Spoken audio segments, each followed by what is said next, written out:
Bonsoir à tout le monde. Nous avons parlé tout de suite de code d'honneur du président sortant. Je veux simplement dire que 44 morts après, 650 détenus après, 3 ans après, énormément de miliciens après, les FDS qui tirent sur le peuple, après tout ceci, il vient nous dire qu'il n'a plus envie d'être candidat. Mais sachez que c'est absolument faux. Il n'a pas décidé, lui, volontairement, de ne pas être candidat. C'est le peuple. Nous n'avons jamais cessé de le rappeler. La souveraineté appartient au peuple et le peuple a décidé. Il a compris que le peuple allait marcher sur lui s'il décidait d'être candidat.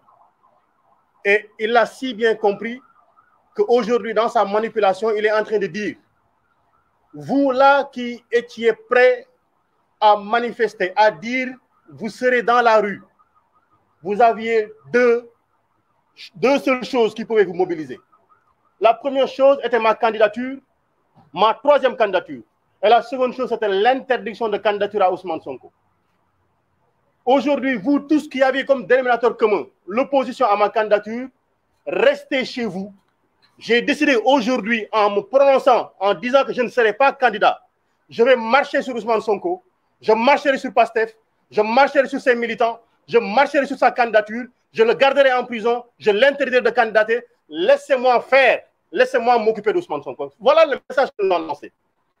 Voilà comment il faudrait décoder le discours de Macky Sall hier. Et comment il y est parvenu, on le verra parce qu'il est en train de lancer des menaces derrière, comme d'ailleurs il est coutumier des faits.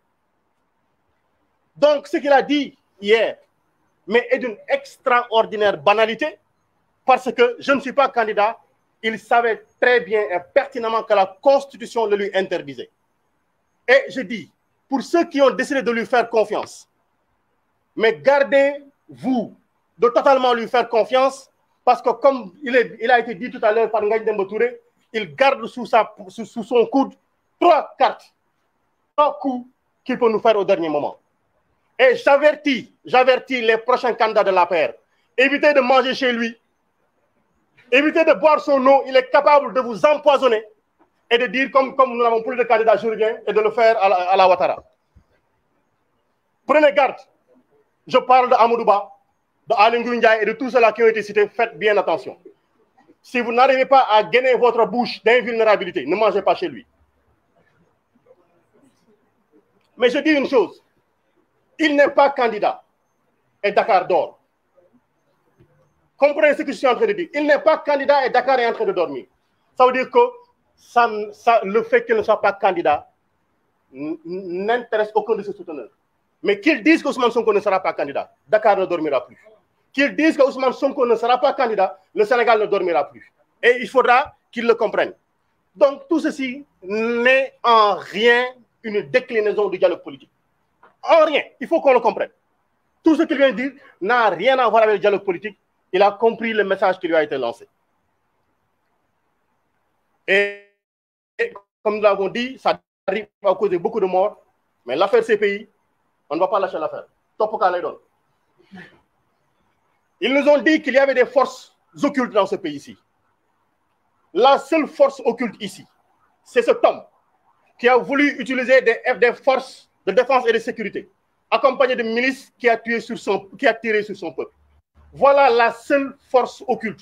Et qui aujourd'hui, parce qu'elle est tellement occulte, elle a envoyé cette force occulte, une ministre des Affaires étrangères, se rendre dans tous les pays du monde, se rendre à l'Union européenne pour nous servir un mensonge éhonté que les gens n'ont pas fait, et ils n'ont pas fait 30 secondes pour la démentir. Force occulte. Il a dit les forces de défense et de sécurité ont tiré. Mais voilà, vous là qui êtes force de défense et de sécurité, on vous a donné la possibilité de tirer, vous avez tiré avec des balles réelles sur le peuple. Et aujourd'hui, on vous jette en patrouille, on vous jette en charogne. C'est un avertissement qui vous est lancé. C'est un avertissement qui vous est lancé.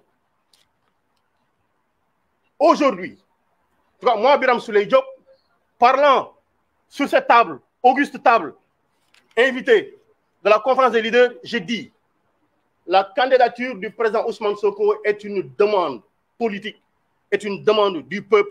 Elle ne dépendra aucunement d'un complot politique ou un complot judiciaire. Ousmane Sonko sera candidat. Nous battrons campagne avec lui. Il présentera son programme. Et si notre souhait, le bon Dieu l'accepte, il sera le président en 2024. Nous l'avons entendu faire ces menaces. Mais nous rappelons simplement que nous n'avons que faire de ces menaces. Nous n'avons que faire de ces menaces. Il n'a que 3 choses. La prison, la mort, la carrière. Il ne peut détruire que cela. Et ceux qui sont morts ne sont pas plus dignes que nous. Ceux qui sont en prison ne sont pas d'une fierté moindre que la nôtre. Et nos carrières, nous n'avons qu'en faire. Nous sommes des citoyens simples qui voulons lutter pour la démocratie. Et c'est l'occasion pour nous de rappeler que les exigences face à ce qu'il est en train de nous proposer, c'est que nous, on ne dialoguera pas avec un pistolet dans la bouche. Parce qu'avec un pistolet dans la bouche, on ne prononce pas des consonnes. On ne prononce pas des syllabes. On ne peut prononcer que des voyelles. Oui, oui, oui. Avec un pistolet dans la bouche, on ne peut pas dire non. Donc, on ne négociera pas avec un pistolet dans la bouche. Et ce qu'on lui dit, une condition, parce que nous ne sommes pas hermétiquement fermés au dialogue. Nous l'avons toujours dit. Et je rappelle encore que Ousmane Sonko avait bien dit en 2021, sorti de la gendarmerie, qu'il ne pouvait pas accepter. Aucun leader de la coalition Yewwi Askan Wi ne pouvait accepter qu'on interdise à Macky Sall de terminer son mandat tranquillement. Accompagnons-le pour qu'il termine tranquillement son mandat. S'il se décide à respecter ceci, le dédommagement des victimes, une enquête indépendante contre les crimes qui ont été commis, la libération de l'intégralité des détenus politiques, l'arrêt de l'instrumentalisation de la justice. Nous avons vu avant-hier le ministre de la Justice commenter une décision de justice alors qu'elle n'est pas terminée. Et aujourd'hui, j'appelle l'Union des magistrats du Sénégal. Elle s'est offusquée par les jours passés, par les mois passés, que des hommes politiques aient commenté des décisions de justice. Il faudrait qu'elle se lève pour nous dire est-ce qu'elle est d'accord que le ministre de la Justice commente une décision de justice. Aujourd'hui donc, nous voulons au-delà de tout ceci, que les barrières qui sont devant chez Ousmane Sonko soient enlevées totalement et intégralement, qu'il puisse marcher tranquillement, vaquer à ses occupations et nous-mêmes aller lui rendre visite tranquillement sans voir des hommes en tenue où c'est écrit police nationale. Des élections transparentes, inclusives et apaisées. C'est notre souhait le plus absolu. Si c'est son souhait, on s'entendra rapidement parce qu'il va arrêter ce qu'il est en train de faire. Si ce n'est pas son souhait, si son souhait reste d'éliminer Ousmane Sonko, il nous aura toujours en face de lui qu'il se prépare à nous mettre tous en prison. Nous rappelons aux Sénégalais, donc, tout ceci est que il nous a informé qu'il va introduire des modifications au niveau du code électoral et de la Constitution. En tout cas, nous, députés, nous attendons fermement de savoir qu'est-ce qu'il nous amène. On ne se prononcera pas sur le sujet. On attendra d'avoir les informations sur le contenu. Mais sachez-le, Constitution, du rido maïga, la Constitution, ce n'est pas le rideau d'un bar qu'on heurte à tout moment, qu'on soulève à tout moment et qu'on rabaisse à tout moment. Voilà la conclusion. Merci beaucoup. Merci.